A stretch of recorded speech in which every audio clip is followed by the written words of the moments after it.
बिना पर्ची बिना झंझट सीधा दवा गटक लो पेट के अंदर।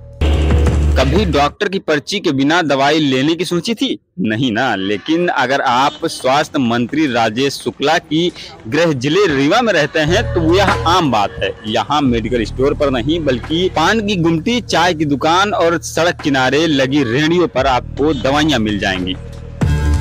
मतलब भैया एक सिगरेट देना के साथ साथ अगर आप ये कहते हैं कि भैया एक सिरप देना तो भी उतनी ही सहजता से कहकर आपको वो दवाइयाँ मिल जाएंगी। मेडिकल नशे का बाजार रीवा में सुपर हिट ऑफर। अब दवाइयाँ केवल बीमारियों के इलाज के लिए नहीं बल्कि नशे के लिए साधन बन चुकी है। छोटे मोटे मेडिकल स्टोर छोड़िए, अब ये औषधियाँ जो हैं ये खुले आम पान के ठेले, चाय की दुकानों पर बिक रही हैं। ग्राहक की अलग अलग तरह से, कोई रात भर जागने वाला है, कोई दिन भर सोने वाला है, कोई एकदम बेफिक्र जो कफ सिरप गटक कर जिंदगी के मजे ले रहा है। छपाक से पेट में, असर सीधे दिमाग पर। इन दवाओं को लेने वाला न सोचेगा न समझेगा, बस पी लेगा। कोई अवसाद दूर के लिए, कोई थकान मिटाने के लिए और कोई सिर्फ एहसास करने के लिए कि वो कुछ अलग कर रहा है। पर नतीजा यह है कि मानसिक संतुलन गड़बड़ा रही है, चरमरा रही है या फिर शरीर धीरे धीरे अंदर से खोखला हो रहा है। प्रशासन का मौन समर्थन या फिर लापरवाही। सवाल यह है कि जब यह सब खुलेआम हो रहा है तो प्रशासन क्या कर रही है? स्वास्थ्य विभाग को यह दिखाई क्यों नहीं देता है? या फिर